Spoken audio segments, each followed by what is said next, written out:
Lucien. The ancients are however gone from this earth, even if their great works of stone and scars upon the land remain. In contemporary times, many such toppled towers and stone hollows are now the haunt of pigeons, whether travelers to these places or the descendants of those placed there long afore. In these homes they will remain, unless driven out by the sword or if the land itself is broken and remade anew. From Otis the Traveller's Geographies, Book 2, Chapter 26. Although he went with 5 others, for Lucien the path was lonely, while he and his chestnut mare rode atop the stone way from Castle Ravencroft to the Altus River and beyond, his mind was elsewhere, in the morning, in the past, in the eyes of the man as he had pled for mercy. Caithness, Lucien reminded himself. His name was Caithness, and his widow was Maria. Looking back, he saw Edmund, one of the 3 household guard, and the Councillor Egenhand who had decided to join them. I thought you would stay behind. Lucien had approached him early that morning. Or did my brother's injuries change your mind? The Councillor had shaken his head. Their needs are elsewhere, he had replied. Where then? Lucien snapped. Whose needs? My brother's? That is beyond your concern, Lord Marula, Egenhand had said, moving to saddle his midnight black stallion. Lucien walked between Egenhand and his horse. Some around the castle whispered yesterday was more than a simple hunting accident. He repeated Fortuna and Brother Preston's own. An arrow, yes, but meant for what? Or should I say, whom? It would behoove our Lord Marula, Egenhand's bluish gaze was as winter ice, to remember he too was on the hunt yesterday. The arrow could have been his.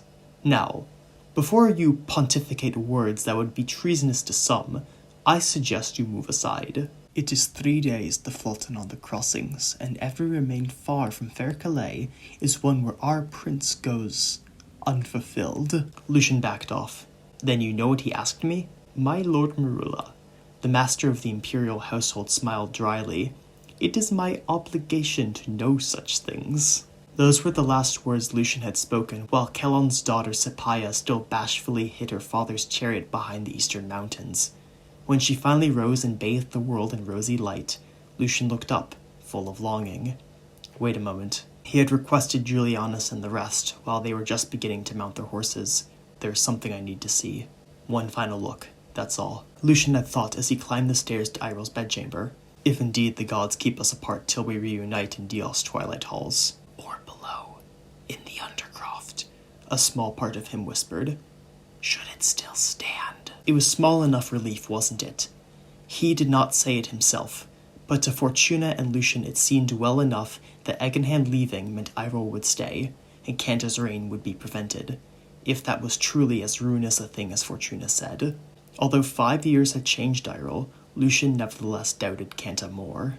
Nearing the precipice, Lucien expected to find Iril asleep, still weak to Brother Preston's tonics. Instead, from the stairwell he found him awake, clutching a crumpled piece of parchment to his bare chest, the note in which Lucien had left all the love he had ought to give.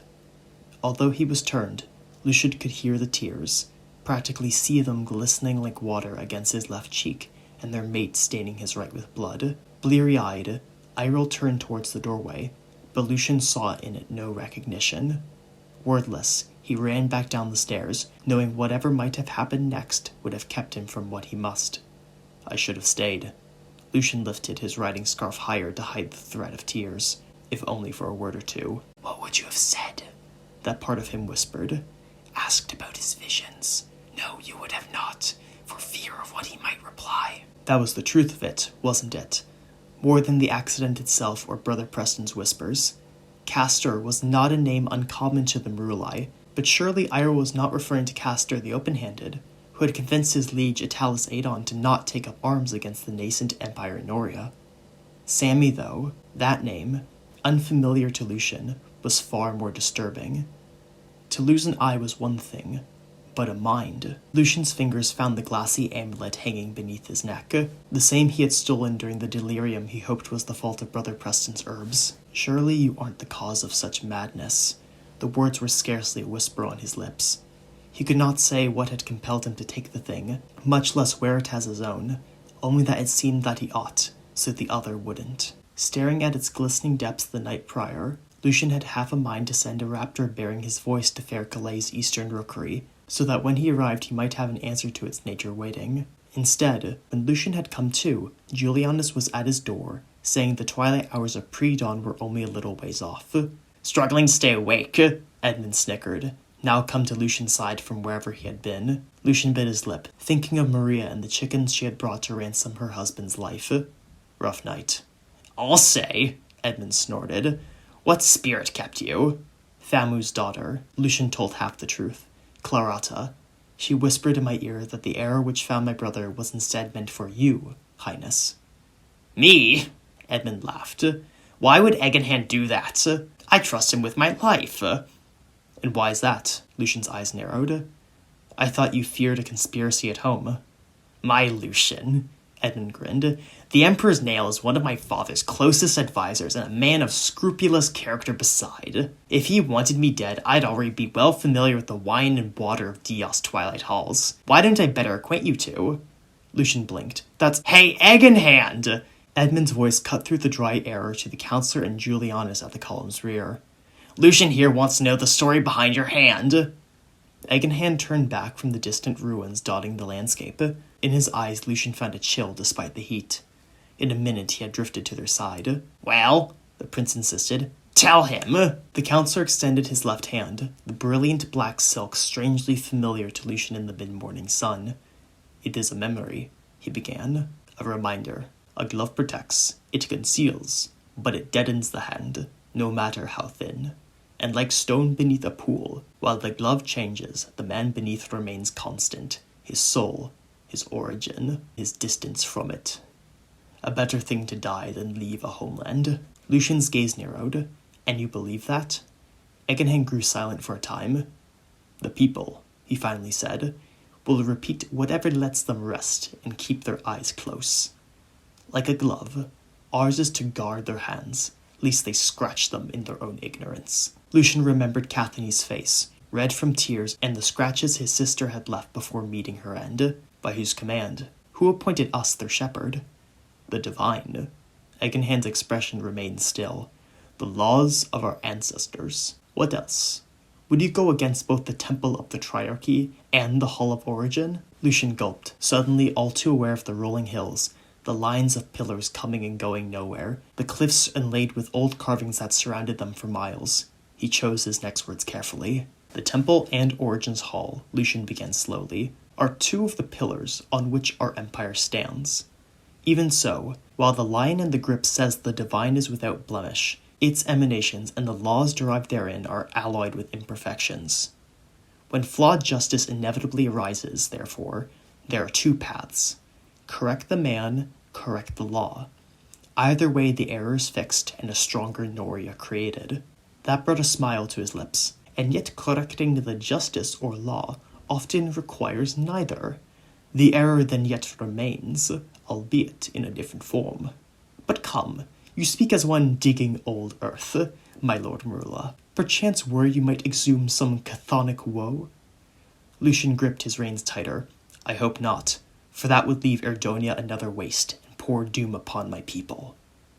Eganhan nodded and resumed his place at the column's rear. Hours later, Lucien, Edmund, Eganhan, Julianus, Cecil, and Rubifair crested another hill, passing beneath the ruins of what seemed an ancient watchtower or toll house, but was now little more than a pigeon coop.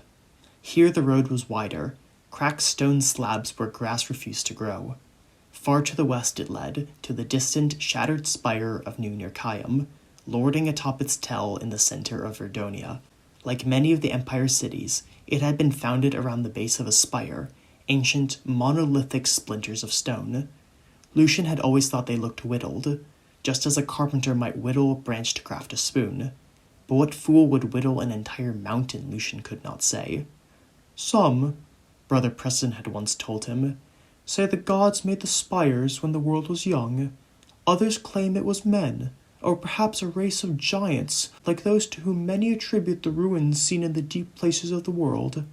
But many among the august order refute this. They point to how the ruins seen atop cliffs, in the mountains, and by the seas and ravines often use a unique, unmortared construction. The spires, however, bear no such artifice, giving as much credence to the belief that they were indeed the gods' creation as that of some ancient race. That was half from half of what there was to know, though. The history said that some spires had been found already carved full of runes, while others had to be carved later. Others still were said to repel pickaxes and saws like diamond, and Nunurkayam's dead spire had been toppled for 1,000 generations. Edmund whistled softly. Princess, how torn your gown has become, how thorns scraped your shoulders. What? An image flickered to Lucian's mind, of the sister Caithness had slain and the gouges in her belly, her groin, her breasts. Who? Edmund pointed forward with an open palm. Nunurkayam, obviously. You've heard the story, right? Of Jace Adon? Lucian replied. What child hasn't? The musician grinned. Jace Adon, what error did you do? You carved Nunurkayam, but your son carved you. The first part is true enough. Nunurkayam's quarried walls and houses are his mark. The second, though, I find it a bit incredible to believe that Jace's son Edwin would murder his own father and feed him to his brother Procor in a stew. Lucian's eyes narrowed. Why is that, your highness? Edmund made a face and shrugged. I just think it doesn't ring true. And yet the histories persist. According to them and the legends of rhapsodes, Lord Jace Adon had hundreds of generations before fashioned the shattered spire of Nunurkayam into a citadel to project power across Erdonia and beyond, quarrying the spire's sundered peak to fashion the walls of his new city. Lord Jace's dream died when his son Edwin slew his half-brother Procor and claimed the city as his own. 7 years after that, Lord Edwin was ousted and the Adonites returned to the fragrant groves, letting Nunurkayam persist as a free, albeit client city. Despite this, Lucien said nothing, his mind alive with the squawk of chickens, silenced one after another. The city was in truth hardly one, for the walls hung off it like rags off a destitute widow. 5 centuries afore, when Erdonia had joined the nascent empire, Nunurkayam had been little more than a market town. Now it was bigger, larger than Ravencroft Village in the east and Paraset in the northwest, but it was still shadowed by the fragrant groves themselves in Flaughton, despite both being hardly metropoles themselves. They spent the night under assumed names. Shy still favors us. Edmund grinned as he and Lucien headed to their shared room. In Fair Calais, half the city would know my face as their lord and master's son. Lucien's lips twitched. Even outside the court? How would they know your face? It's not you on the Drachans. Edmund chuckled throatily. And it's not my father's either. In the morning, Egenhan was gone. When Lucien had asked where to, the prince had merely replied that his work was needed elsewhere. Under such auspices, the road to Flaughton on the crossings continued. The party of 5 arrived the next day, the third since their departure. Built atop a series of islands at the confluence of the river Altus and its Erdonian tributaries, Flaughton was more water than stone, a tangled mass of canals, bridges, and weirs set about to catch fish and whatever else might come from upstream. Once a free city, after Erdonia's submission, the city had clientelized itself to the Nemorian potentate, remaining within it even after they too joined the Empire in Noria, albeit by royal marriage. As Lucien and the others crossed the causeway into the city, each islet a watchtower, the first thing they saw was a funeral. There, on the eastern bank of the city, a crowd had gathered on the water's edge, standing in the interstice between a purple Evangloam tree and the massive river-smoothed boulder taller than any of its wards. The crowd witnessed a wooden coffin, carved in the likeness of a person, slowly being lowered into the tides by a swarm of hands, their hands, and pushed downstream. As Lucien watched, the coffin drifted away, taking on more and more water until it finally disappeared beneath the waves. Edmund sneered. Impious fools. Don't they know you give your dead to the earth? Do they think themselves the unwashed tribes of Harat? Lucien said nothing, thinking only of cold ashes mixed with water and the crime that had caused them. Honor, Caithness had called it. Justice, Lucien his own response. They were together now, in the earth, in Dios' twilight halls where all became one beneath the gods' withered embrace. Edmund's return was a short affair. 50 stone-faced lictorials met them at the gates to the palace, some scarcely older than Lucien, yet all wielding the orichalcum-tipped swords and staves marking their office. That night they dined on pork and bean stew, grilled leeks, and fish with the city's governor, a heavy-set man named Rathan O'Drellis who reeked of the latter most. After they had put aside their need of eating and drinking, Edmund and Lucien retired to their own quarters. More wine was brought, and as the prince drank, Lucien listened to tales of fair Calais and the wonders he would behold. "And it need not be alone," Edmund grinned. "Should the Navrian campaign end quickly, then it will only be a couple months before you get to meet one of my favorite people." "And who might that be?" Lucien asked, his own wine hardly touched. "Why, Dominic Terrans, of course." Lucien blinked. "The young manticore?" "The same." Edmund laughed. "You should see him, Lucien. Flame Terrans, they call him. He's a priest after all, just like the other holy blades." "Is he as mighty as the stories say?" "That and more." Edmund drank deep from his silvered cup. "In my mind, though, it's the least impressive part of him. At the last martial games, he took away both golden wreaths from the unmounted duels, one for victory and one for excellence. You should have seen him. He fought with the same wit and philosophical temperament as in each of the letters he sends me. He is a poet and an artist, one who wields brush and quill with equal majesty as his sword. No, I do say his swordplay is itself a work of art, his blade the tool with which he paints his genius upon the throne's enemies." "Such an extraordinary man doubtless draws attention to himself," Lucien thought a moment. "But does he carry himself with the same grace privately?" Edmund burst out laughing, watered wine flowing from his lips. "If you mean to say he's got some girl all knocked up, then I'm sorry to disappoint. Dominic's as straight as they come, and takes his oath just as seriously. Though I don't doubt there are 10,000 women and maybe half as many men in fair Calais willing to let him know them. He has a sister, though, and though I've never seen her myself, they say she's as beautiful as her brother. Interested?" Lucien went red. What's she like?" The musician shrugged. "That if I know. But if she's anything like Canta is or Irel was to you, then I bet you'd get along as like peacocks and feathered princesses." Lucien's hand tightened into a small fist. "You speak like he died." "And he didn't," Edmund admitted. "For the best, I hope." "What is that supposed to mean, wretch?" Lucien tasted the word. "You still think it could have been you?" Edmund's eyes found some spots on the floor, and for a fleeting moment he was again the shy boy Lucien had known. "I don't know," he said softly. Lucien felt the anger pass. "He will recover, I'm sure of it," he said, though he knew not who for. "Hopefully in fair Calais I will protect you and yours, for I could not him." "Lucien." Edmund's gaze remained fixed on the rug. "There's something I need to tell you." Before he could reply, the prince leaned in close, the scent of wine and pork thick on his breath. "The prince is dead." "What?" The whisper was a whip to Lucien's windpipe. When did you learn?" "Uther," the other replied. "Uther's dead." Lucien just stared at him, still unable to meet his gaze. In a moment Lucien had put it together. It was so obvious. "You knew," Lucien growled. "You knew and you lied to me." "I didn't lie," Edmund tried to say. "I just didn't tell the truth." Lucien exploded. "You lured me away on a quest, one whose key detail you by chance neglected to mention. Had you stayed away, my brother would—" "He was my brother too!" Edmund shouted, the rage of anguish in his eyes. "Or did you forget? We lived together, we ate together. I was to be your and Irel's brother in more than just name. And he's the third. After Jason. After Uther." Lucien paused, unsure of what he had ought to say. He was not the only one far from home, in a place not of his making. "Wrong," part of him whispered. "We did not live together.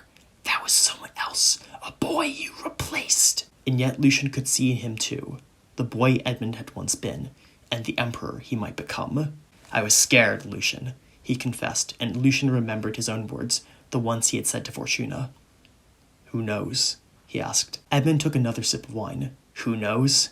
he replied. "If Lords Carmen and Knox have done their duty, few." "Lord Knox?" Lucien blinked. "Wouldn't he be at the siege of Green Navria?"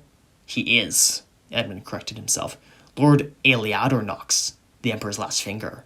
His uncle, Lord Ammon Knox, is Tychon Otho's brow." "The royal note-keeper, you mean?" Edmund sighed. "In fair Calais, you'll quickly learn office precedes practice. It happened not 2 days before I left. In the meanwhile, Magister Knox has already begun spreading the word that the prince has merely fallen ill." "Do you know how he died?" Edmund paused, the drink at his lips. "I wouldn't happen to know anything about that." "Why? The fewer the better," Edmund replied. "The wrong servant overhears, and the next day bells would toll all throughout fair Calais signaling the prince's death. The next month it would be the whole empire. We know they know we know, but they won't know you." Lucien made a face. but surely word would be out by the time we arrive. And what will they say of you? Part of him added. The prince snorted. Obviously. But every day saved is one where we have an advantage. We? Lucien thought of the stone-faced sentries that had met them at the palace gates. You mean lictorials? Ones you personally command. Edmund shook his head. The lictorial guard can't be trusted. Some of them act as envoys, others aid military governors, others oversee the garrisons, most often at Fair Calais or the gates at Arston, Sarax, and New Elon to the west. Some command the city guard, and some study under the Holy Blades, being groomed to take their swords. Most, though, are bodyguards. With so many all over the place, never mind where they're from, it's impossible to tell where one's loyalties might lie or who they've interacted with in the past. Besides, they too like sticking their noses where they don't belong, and as often as not, just pawn off their duties to the couriers, and they all serve Lord Knox. A few good men, in other words, Lucien replied. That's what we need. Ones like my Juliana, Cecil, and Rubefair. Edmund sat his cup down and wagged a finger at Lucien. You catch on quickly, the prince grinned. I like that. Good, part of Lucien whispered. Now, out with it. Tell me more about these duties. Lucien eyed his wine. It seems my prince demands much of me. Protect his life, discover a murderer, the conspiracy that backs them, conduct his duties, yes, and protect his image from those who would besmirch it. The smile dropped from Edmund's face. Come again? The words slipped from Lucien's mouth. Don't you think people will point towards you, your highness? After all, you fled the city upon your brother's death, and you stand to gain from it much. Edmund's jaw tightened. Be careful with that, Lucien. Doubts like that summon Fair Calais will eat you whole. I didn't do it. I never said you did, Lucien clarified. But to begin, who do you think might? I need to start somewhere, and this line of reasoning cannot be ignored. Of course. Edmund shifted in his seat. There are three. For years now, Lord Alvinus Poch has been eyeing a seat on the Red Gold, either for himself, his brothers Ivo and Prisco, his son Pruto, or any of his kin. If any accusation might implicate one of the Red Gold, I'd fully expect him to take it as his own. Lord Catherhax is much the same, but his eyes are only for Lord Aaron Fury's position of the Emperor's right arm. You really think it would come to that? Mayhaps. Edmund wrinkled his nose. Those two murders, the Knight and Maurice Gadouy, they were meant to show the murderer and his associates have access, money, power.